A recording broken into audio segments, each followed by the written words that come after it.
Hello children, आज हम आपको इलेक्ट्रिक फील्ड इंटेंसिटी और इलेक्ट्रिक पोटेंशियल के बीच का रिलेशन बताएंगे। इसके पहले आप ऑलरेडी पढ़ चुके हैं इलेक्ट्रिक फील्ड इंटेंसिटी क्या होता है, इलेक्ट्रिक पोटेंशियल क्या होता है। आज दोनों में रिलेशन हमको पढ़ना है। मान लेते हैं कोई एक चार्ज है Q, चार्ज है Q, चार्ज है प्लस Q चार्ज है O पॉइंट पर। तो कहेगा कि R डिस्टेंस पर कोई एक पॉइंट है A, यहां पर इलेक्ट्रिक फील्ड इंटेंसिटी है E, यहां पर इलेक्ट्रिक पोटेंशियल है V। तो कहेगा दोनों के बीच में रिलेशन क्या है। तो रिलेशन निकालने के लिए हम लोग करेंगे क्या कि एक और पॉइंट ले लेंगे B, दोनों का बीच का डिस्टेंस क्या है, मान लेते हैं स्मॉल डिस्टेंस है R, dr। क्या करेंगे, एक टेस्ट चार्ज लेंगे, एक टेस्ट चार्ज लेंगे और मान लेते हैं यहां पर का पोटेंशियल है A पर का पोटेंशियल है V1, B का पोटेंशियल है V2। तो potential at A V1, potential at B V2। तो पोटेंशियल डिफरेंस कितना हो गया, potential difference between A and B, V1 minus V2 मान लेते हैं V।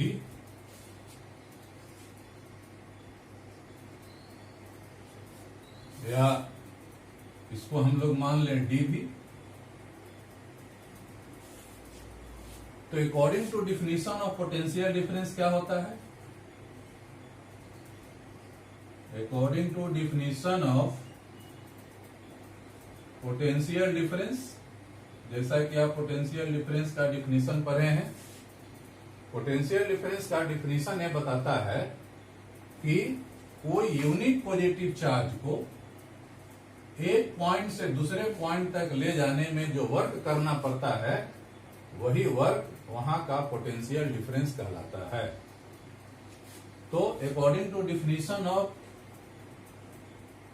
Potential difference, work done in taking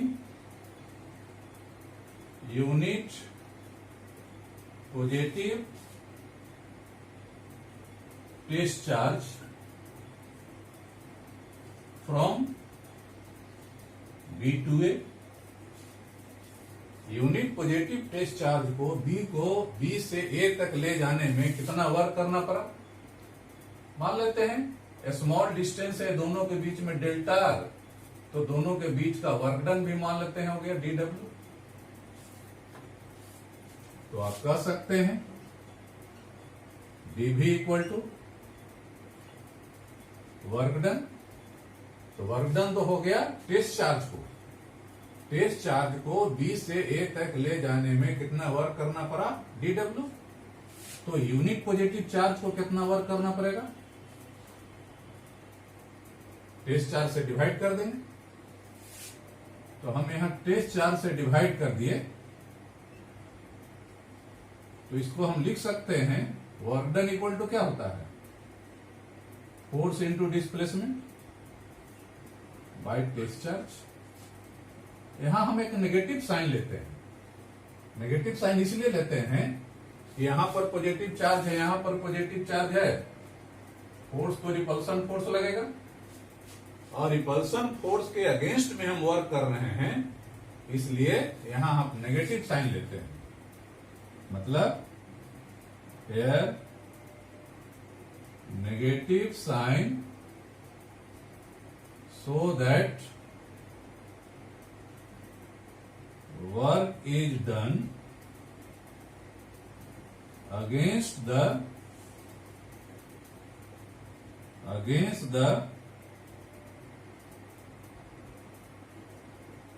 electric force, electric force के against में work हो रहा है, इसलिए इसको हम नेगेटिव मान लेते हैं। तो dV इक्वल टू हो गया, जैसा कि आप जानते हैं, force by test charge electric field intensity होता है इंटू dr। क्योंकि इलेक्ट्रिक फील्ड इंटेंसिटी का फॉर्मूला पढ़े होंगे, फोर्स बाय टेस्ट चार्ज होता है। तो E इक्वल टू हो गया माइनस dV बाई dr।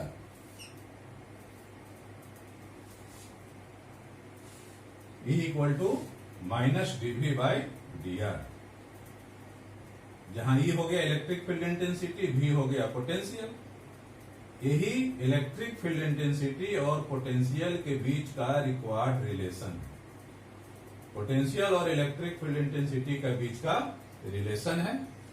और साथ साथ ये भी शो करता है कि यह जो पोटेंशियल है ये R के, मतलब पोटेंशियल को यदि R के रेस्पेक्ट में डिफरेंशिएट कर देंगे, पोटेंशियल को हम लोग डिस्टेंस R के रेस्पेक्ट में यदि डिफरेंशिएट करते हैं तो इलेक्ट्रिक फील्ड इंटेंसिटी मिल जाता है।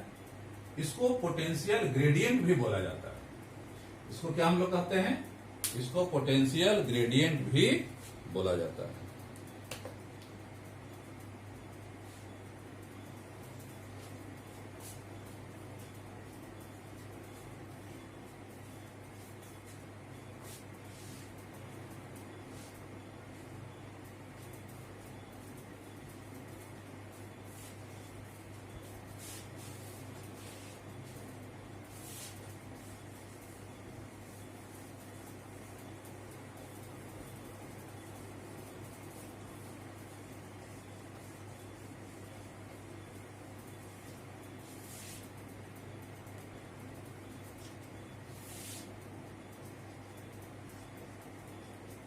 ये क्या है?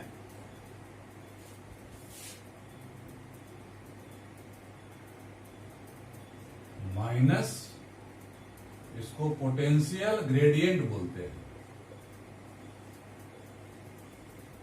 Potential gradient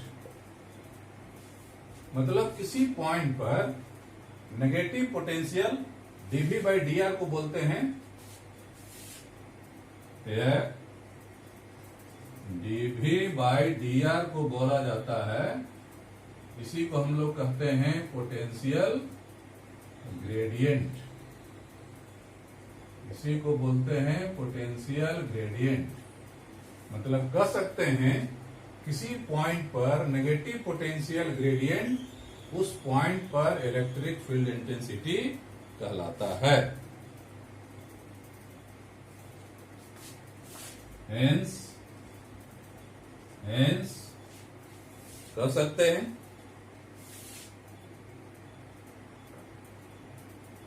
hence electric field intensity at any point is equal to the negative potential gradient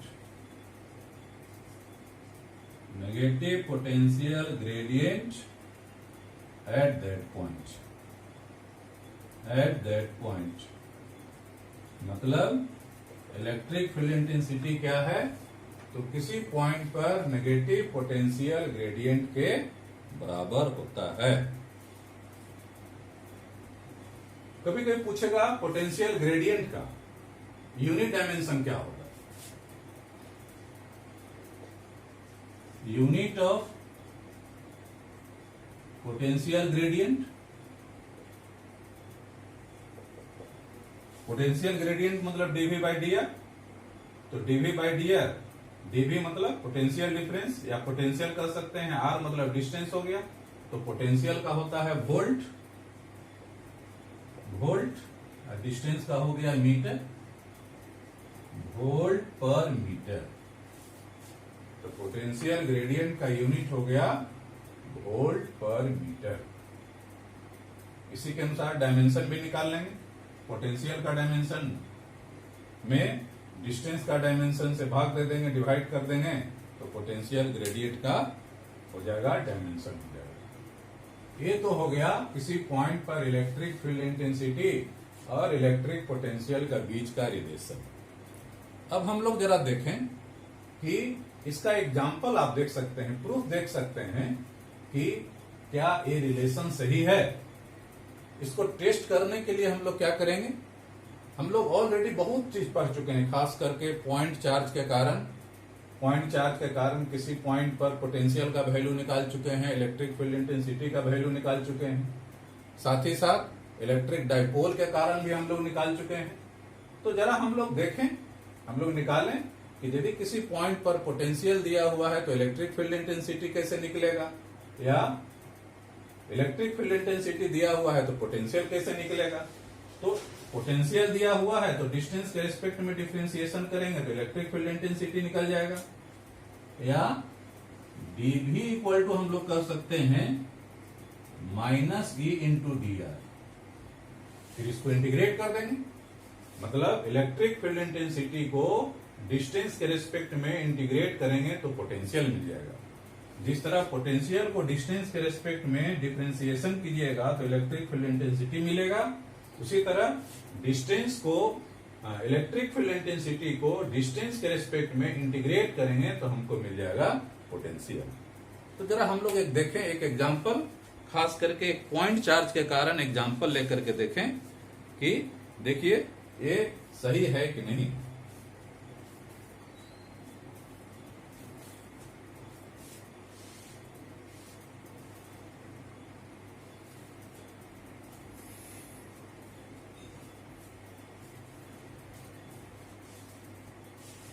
तो देखिए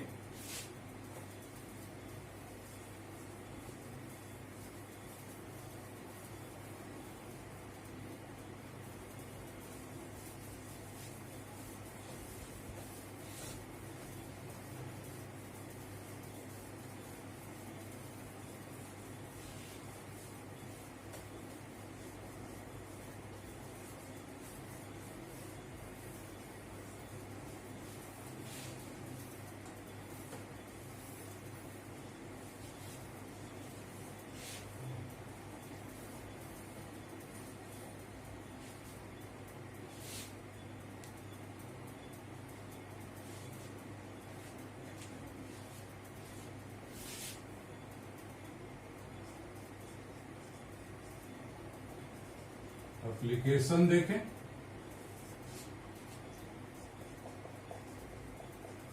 electric field intensity and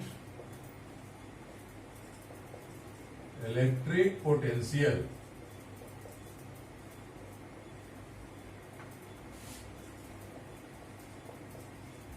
due to a point charge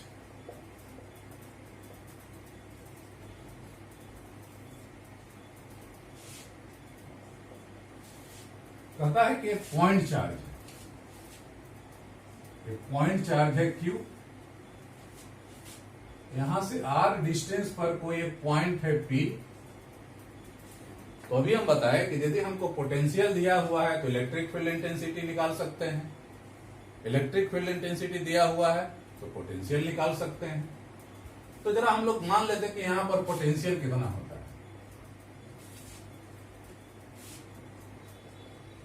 electric potential due to a point charge कितना होता है, V equal to 1/4πε0 Q/R। ये formula पढ़े। तो यहां पर इलेक्ट्रिक फील्ड इंटेंसिटी का वैल्यू क्या होगा, पोटेंशियल तो दिया हुआ है 1/4πε0 Q/R दिया हुआ है, तो कहेगा कि यहां पर इलेक्ट्रिक फील्ड इंटेंसिटी का वैल्यू क्या होगा। तो फॉर्मूला अभी हम लोग जो डिराइव किए हैं अप्लाई करके देखिए, E equal to -dV/dr minus d by d r, भी का वैल्यू बैठा दीजिए 1/4πε0 क्यू बाई आर। जो कांस्टेंट है उसको बाहर कर देंगे, 1/4πε0 क्यू बाहर हो गया, अंदर हो गया D by d r, 1/r को बाहर कर देंगे, ऊपर कर देंगे तो हो जाएगा r के पावर -1 माइनस क्यू बाई 4πε0।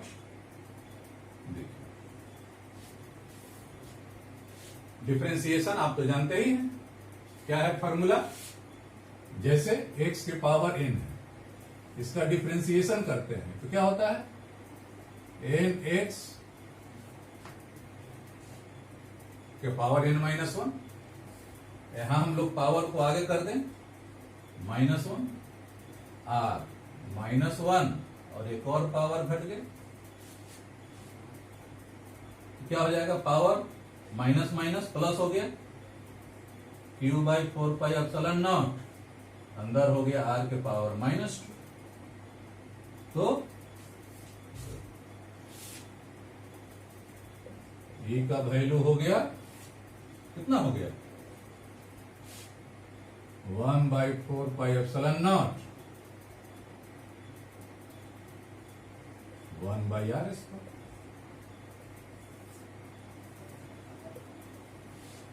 हो गया। तो ये तो हो गया, मान लेते हैं पोटेंशियल दिया हुआ है तो इलेक्ट्रिक फील्ड इंटेंसिटी का वैल्यू निकालना है। मान लेते हैं कि इलेक्ट्रिक फील्ड इंटेंसिटी हमको निकालना है, मान लेते हैं इलेक्ट्रिक फील्ड इंटेंसिटी दिया हुआ है, तो पोटेंशियल कैसे निकलेगा,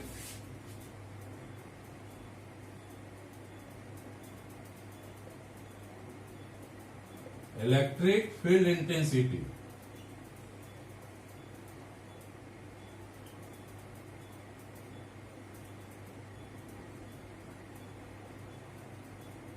due to a point charge, मान लेते हैं आपको पता है 1/4πε0 1/r², sorry Q Q Q छूट गया, क्यू छूट गया, Q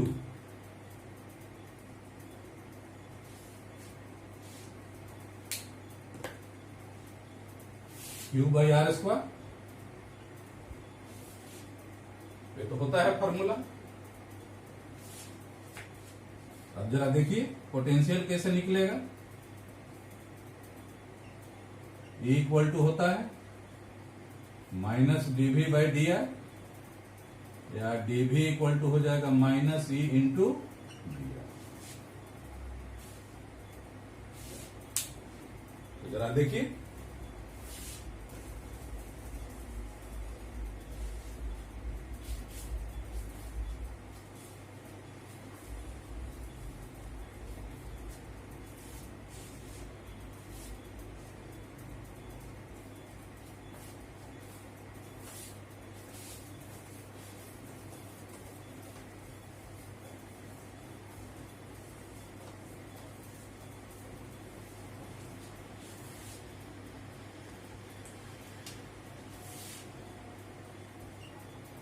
dV equal to 1/4πε0 Q/r² into d. तो पोटेंशियल क्या करेंगे, इसी को हम इंटीग्रेट कर देंगे, dV इसको इंटीग्रेट कर देंगे 1/4πε0 Q/r², कांस्टेंट को बाहर कर देंगे 1/4πε0 Q, अंदर हो गया 1/r² dr, 1/4πε0 Q, r के पावर -2 dr। अब फॉर्मूला बैठा दीजिए इंटीग्रेशन का, क्या है पावर में एक ऐड कर देते हैं और बढ़े हुए पावर से डिवाइड कर देंगे, इंटीग्रेशन का एक फॉर्मूला है। जो पावर है पावर में एक ऐड कर दिए और जो बढ़ा हुआ पावर है पावर से डिवाइड कर दिए। तो कितना हो गया? -q 4πε0 r के पावर -1 माइनस माइनस प्लस हो गया,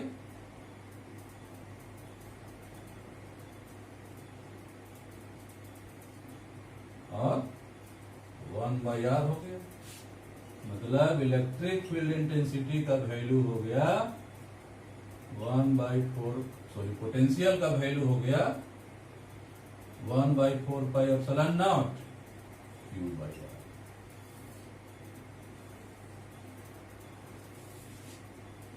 इस तरह यदि हमको पोटेंशियल दिया हुआ रहे तो इलेक्ट्रिक फील्ड इंटेंसिटी निकाल सकते हैं। उसी तरह यदि इलेक्ट्रिक फील्ड इंटेंसिटी दिया हुआ है तो पोटेंशियल किसी पॉइंट पर निकाल सकते हैं।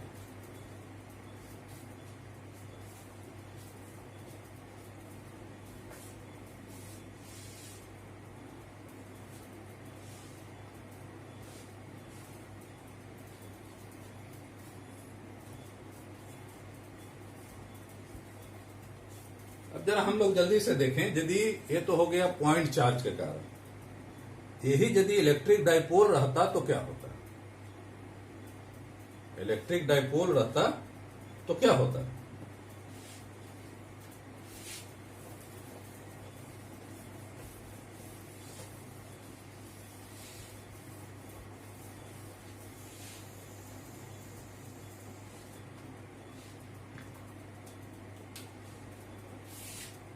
दूसरा application, second application, electric field intensity due to an electric dipole.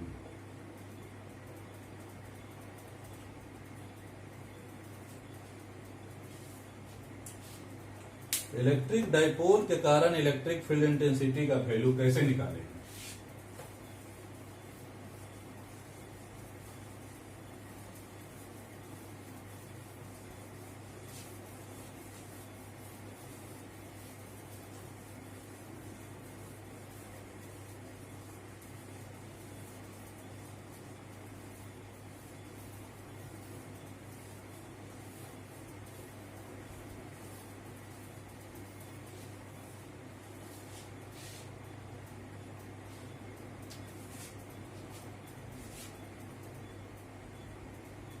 मान लेते हैं कि इलेक्ट्रिक डाइपोल है ए बी, इसका सेंटर है O, डाइपोल लेंथ है 2a, मतलब ए डिस्टेंस है ए, बी डिस्टेंस है ए, सेंटर से r डिस्टेंस पर कोई एक पॉइंट है P। इसका पोलर कोऑर्डिनेट है r है, ये थीटा है, इसका पोलर कोऑर्डिनेट हो गया r थीटा। तो जैसा कि आप जानते हैं, लास्ट क्लास में बताए थे, पोटेंशियल का वैल्यू कितना होता है?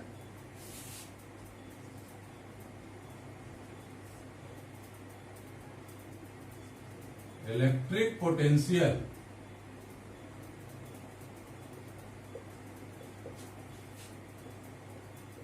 ड्यू टू डाइपोल के कारण होता है कितना? 1/4πε0। क्या पढ़े? 1/4πε0 P cos theta, P cos theta r² minus a² cos² theta. ये होता है पोटेंशियल का वैल्यू इलेक्ट्रिक डाइपोल के कारण। डिटेल में फॉर्मूला यही होता है 1/4πε0 P cos theta by r² minus a² cos² theta. जानते हैं और डाइपोल के लिए ये जो r का वैल्यू डाइपोल लेंथ के कंपेयर में बहुत छोटा होता है। r² is much greater than a², so V का वैल्यू हम लोग लिखते हैं 1/4πε0 P cos theta by r square. फिर P क्या होता है, तो Q इंटू 2a, इसको हम लोग डाइपोल मोमेंट बोलते हैं, डाइपोल मोमेंट बोलते हैं। P है डाइपोल मोमेंट। अब चलिए देखिए, P पर हमको तो पोटेंशियल का वैल्यू तो दिया हुआ है, यहां पर पोटेंशियल का वैल्यू दिया हुआ है, तो यहां पर हमको इलेक्ट्रिक फील्ड इंटेंसिटी का वैल्यू निकालना है। देखिए, चूंकि इलेक्ट्रिक फील्ड इंटेंसिटी जो है एक वेक्टर क्वांटिटी है, तो हम लोग पढ़े हैं कि E जो होता है dV बाई डी आर, तो E equal to dV by d r, मतलब इसको हम लोग पोटेंशियल को डिफरेंशिएट करना है। पोटेंशियल को डिफरेंशिएट करना है तो 1/4πε0 तो कांस्टेंट है, डाइपोल मोमेंट भी कांस्टेंट है, लेकिन ये थीटा और आर दोनों वेरिएबल क्वांटिटी है। थीटा का वैल्यू भी चेंज हो सकता है, यहाँ कुछ भी चेंज हो सकता है, पॉइंट कहीं भी आ सकता है, यहाँ वहां कहीं भी जा सकता है। ये जो पॉइंट है यहाँ, ये तो पॉइंट कहीं भी हो सकता है, मतलब थीटा का वैल्यू चेंज हो सकता है और ये डिस्टेंस भी वैल्यू चेंज हो सकता है। मतलब यहाँ थीटा और आर दोनों ही वेरिएबल क्वांटिटी है, इसलिए यहाँ पर इलेक्ट्रिक फील्ड इंटेंसिटी एक बार हम लोग थीटा के रेस्पेक्ट में निकालेंगे और दूसरे बार आर के रेस्पेक्ट में निकालेंगे।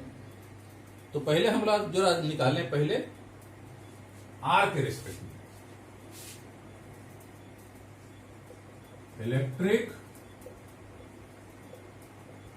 Field intensity at given point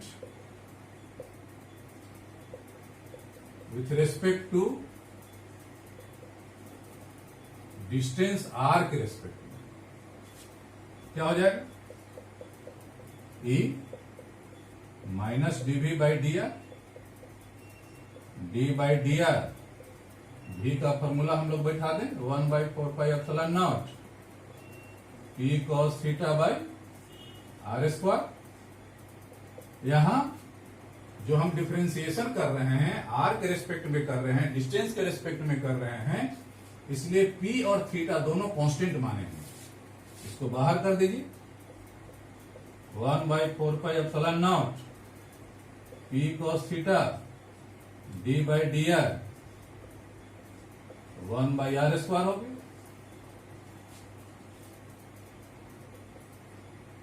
minus P cos theta by 4πε0 लिखिए, डी बाई डी आर के पावर -2 होगी, P cos थीटा 4πε0। डिफरेंशिएशन कैसे निकालेंगे, पावर पहले हो जाता है -2 और पावर में एक घट जाता है, -2 है तो एक और घट गया।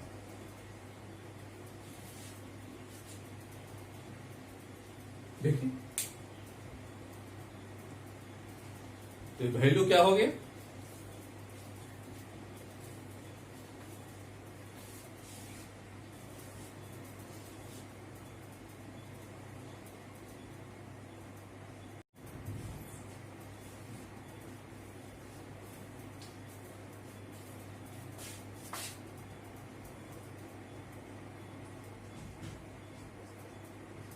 E का वैल्यू क्या हो गया, माइनस माइनस प्लस हो गया, P cos थीटा 4πε0 माइनस माइनस प्लस हो गया, तो नीचे आ जाएगा 2/r के पावर की, मतलब E इक्वल टू हो गया 1/4πε0 2p cos theta by r square. और एक किसके रेस्पेक्ट में हम लोग लिए हैं, आर के रेस्पेक्ट में, डिस्टेंस के रेस्पेक्ट में, तो इसको ER लिख दीजिए, इसको ER लिख दीजिए। तो डिस्टेंस के रेस्पेक्ट में इलेक्ट्रिक फील्ड इंटेंसिटी का वैल्यू हो गया 1/4πε0 2p cos theta by r के पावर q हो गया, r के पावर q हो गया। अब जरा इसका डायरेक्शन देखें क्या होगा। चूंकि r चेंज हो रहा है, तो r चेंज हो रहा है तो इसका डायरेक्शन इधर हो जाएगा, r का वैल्यू इस डायरेक्शन में हो जाएगा। मतलब इसका डायरेक्शन हो गया O से P के डायरेक्शन में हो गया। ये तो हो गया electric field intensity at given point with respect to distance r। Now electric field intensity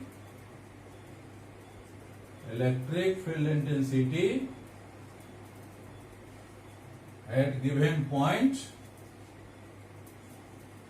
given point with respect to theta के रेस्पेक्ट में कितना होगा। अब जरा देखिए थीटा के रेस्पेक्ट में क्या होगा।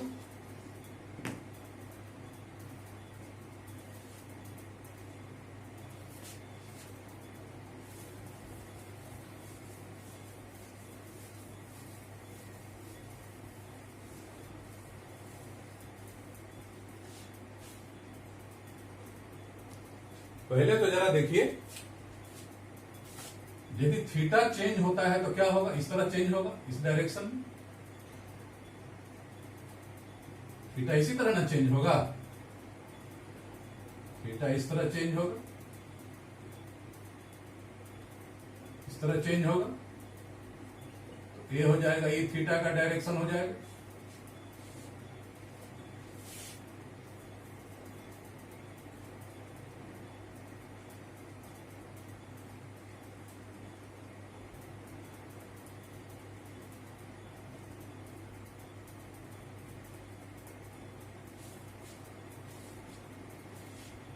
मतलब थीटा जब चेंज होगा, ये थीटा इस तरह चेंज हो रहा है, थीटा का वैल्यू चेंज हो रहा है, ये थीटा इधर चेंज हो गया डी थीटा,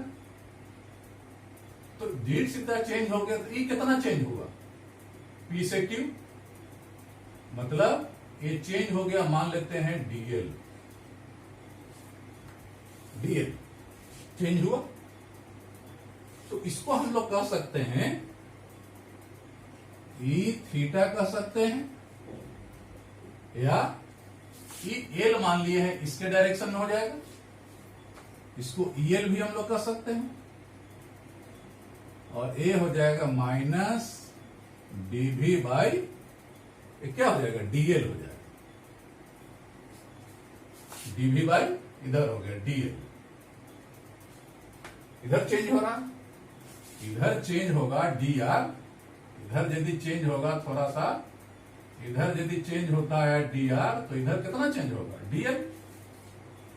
अब डीएल तो कहीं इसमें है नहीं, डीएल कहीं इसमें है नहीं, तो डीएल इसमें कहीं नहीं है, तो इसको हम लोग आर थीटा के टर्म में कन्वर्ट करेंगे अकॉर्डिंग टू फिगर। लिख सकते हैं, जैसा कि आप जानते हैं angle equal to arc by radius होता है। ये यदि एंगल है तो इसके सामने का आर्क हो गया डीएल, रेडियस हो गया आर, मतलब डी थीटा इक्वल टू लिख सकते हैं डीएल बाई आर, या डीएल इक्वल टू लिख सकते हैं आर डी थीटा। सो ई थीटा का वैल्यू हो जाएगा माइनस डीवी बाई डीएल को लिख देंगे आर डी थीटा, वैल्यू भर दीजिए, आर डी थीटा, भी का वैल्यू कितना था 1/4πε0 P cos theta by r square.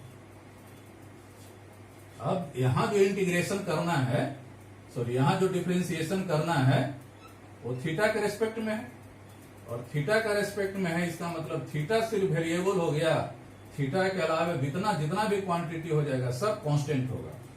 इसको हम बाहर कर दें, डी बाई, इस सब को बाहर कर देंगे, कितना हो जाएगा 1/r, तो पहले से बाहर है 1/4πε0 भी बाहर हो गया, सिर्फ थीटा वेरिएबल है, थीटा रहेगा अंदर, बाकी सब बाहर हो गया। d/d थीटा अंदर बच गया cos थीटा, मतलब -1/4πε0 p/r³ और cos थीटा का डिफरेंशिएशन होता है minus sine theta. cos theta का डिफरेंशिएशन हो गया माइनस साइन थीटा, ये तो 1/4πε0 p r स्क्वायर से गुना हो गया r³ माइनस माइनस हो गया। अब जरा इसको सॉल्व कीजिए, तो सॉल्व करेंगे तो क्या होगा,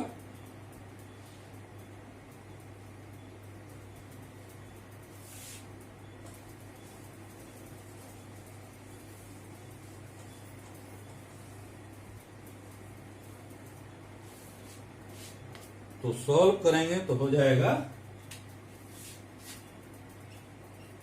e थीटा इक्वल टू हो जाएगा माइनस माइनस प्लस हो गया 1/4πε0 p sine theta by r²। हो गया, और इसका डायरेक्शन हो जाएगा, इस डायरेक्शन में हो जाएगा, p से q के डायरेक्शन में, p टू q डायरेक्शन हो गया p से q। मतलब इस p पॉइंट पर दो इलेक्ट्रिक फील्ड इंटेंसिटी है, r के रेस्पेक्ट में er और एंगल के रेस्पेक्ट में e थीटा, दो होगी, तो इसका रिजल्टेंट कितना हो जाएगा, रिजल्टेंट बीच से कहीं पास करेगा, बीच से कहीं पास करेगा, इधर हो जाएगा e।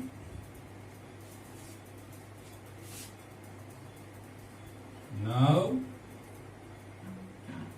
Resultant electric field intensity हो जाएगा, रिजल्टेंट इलेक्ट्रिक फील्ड इंटेंसिटी हो जाएगा E, दोनों एक दूसरे के परपेंडिकुलर है, तो ER² प्लस E थीटा का square, ER² plus E theta का स्क्वायर, दोनों का स्क्वायर करके ऐड करके अंडर रूट कर देंगे, बस। अब दोनों का वैल्यू बैठा दीजिए, दोनों को वैल्यू बैठा देना है, क्या होगा,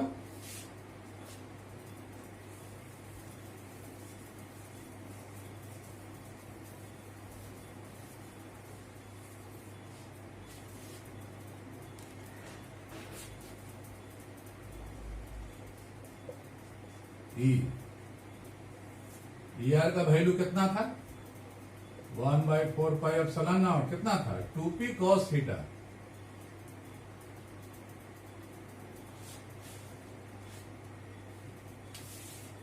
r³ है,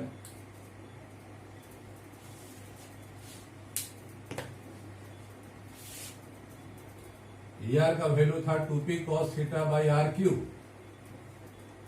होल स्क्वायर, और e थीटा का वैल्यू हो गया 1/4πε0 p sine theta by r³ का होल स्क्वायर।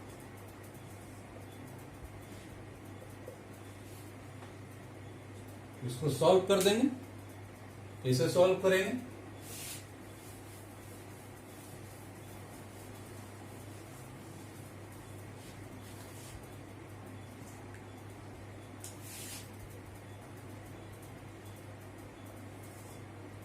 1/4πε0 कॉमन है दोनों में, p भी कॉमन है दोनों में, r³ भी दोनों में कॉमन है, स्क्वायर हो जाएगा 1/4πε0 p बाई r³ कॉमन है दोनों में, स्क्वायर है, स्क्वायर ले लिए, अंदर क्या बच गया 1/4πε0 बाहर निकल गया, p r³ बाहर निकल गया, 2 cos थीटा का होल स्क्वायर प्लस इधर हो गया साइन थीटा का होल स्क्वायर, ब्रैकेट बंद कर दीजिए, इसको अंडर रूट है बाहर कर देंगे, 1/4πε0 p बाई r³ अंदर बच गया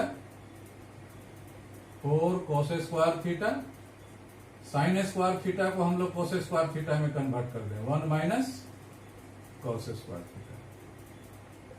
ये हो गया 1/4πε0 P/r³ अंदर हो गया 4 cos स्क्वायर थीटा में से घट गया 1 + 3 cos स्क्वायर थीटा।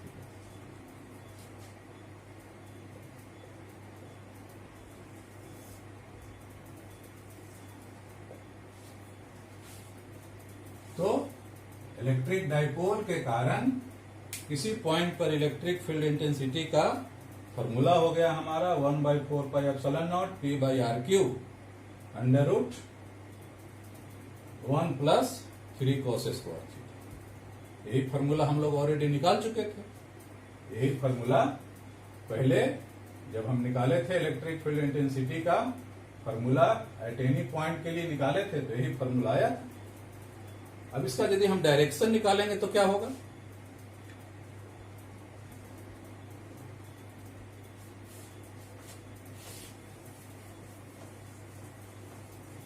यदि हम डायरेक्शन निकालें तो क्या होगा,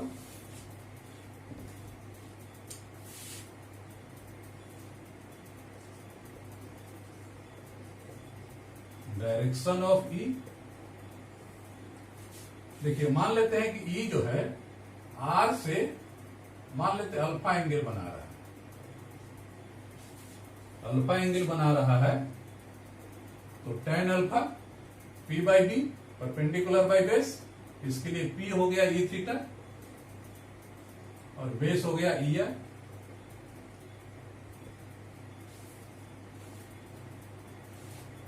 अभी हम लोग निकाले थे ई थीटा का वैल्यू कितना था, 1/4πε0 P sin θ/r³ और ई आर का वैल्यू था 1/4πε0 2p cos θ/r³ कट गया, r³ से r³ कट गया, p से p कट गया, तो tan अल्फा का वैल्यू हो गया sin θ/2 cos θ, मतलब tan θ/2। तो अल्फा का वैल्यू हम लोग कह सकते हैं tan इनवर्स tan θ/2।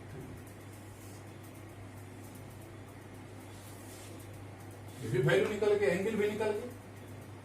तो इस तरह हमको रिलेशन पता हो गया, पोटेंशियल और इलेक्ट्रिक फील्ड इंटेंसिटी के बीच का रिलेशन हमको पता चल गया, और इस रिलेशन के आधार पर चाहे कोई पॉइंट चार्ज हो, चाहे डाइपोल हो, चाहे किसी तरह का कोई चार्ज हो, उसके कारण यदि पोटेंशियल का वैल्यू दिया हुआ रहेगा तो इलेक्ट्रिक फील्ड इंटेंसिटी निकाल लेंगे, इलेक्ट्रिक फील्ड इंटेंसिटी दिया हुआ रहेगा तो हम लोग पोटेंशियल का वैल्यू निकाल सकते हैं। ठीक है, और हम लोग बजाते प्रूफ भी देख लिए, पॉइंट चार्ज के लिए भी केस में देख लिए, पोटेंशियल दिया हुआ था तो इलेक्ट्रिक फील्ड इंटेंसिटी निकालने के लिए देख लिए, उसी तरह डाइपोल के कारण भी देख लिए, पोटेंशियल दिया हुआ है तो इलेक्ट्रिक फील्ड इंटेंसिटी निकाल लिए। अब इसी तरह आप एक्सियल पोजीशन पर इसी को हम लोग कहेंगे, एक्सियल पोजीशन पर यहां हो जाएगा थीटा का वैल्यू 0 हो जाएगा, तो थीटा का वैल्यू 0 हो जाएगा, तो यहां ई का वैल्यू हो जाएगा या 0, तो cos 0 हो जाएगा 1, cos 0 1, तो 3 1 2, तो हो जाएगा यहां हो जाएगा 1/4πε0 2p/r³। और यही यदि इक्वेटोरियल पोजीशन पर हम लोग निकालेंगे, ये हो गया एक्सियल पोजीशन। यदि इक्वेटोरियल पर हम लोग निकालें,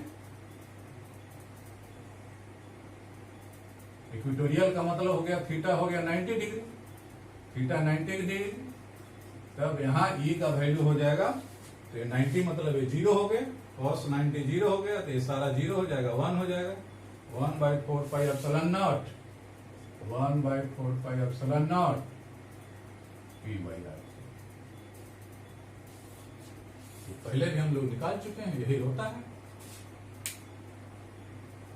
चलिए ठीक है, थैंक यू।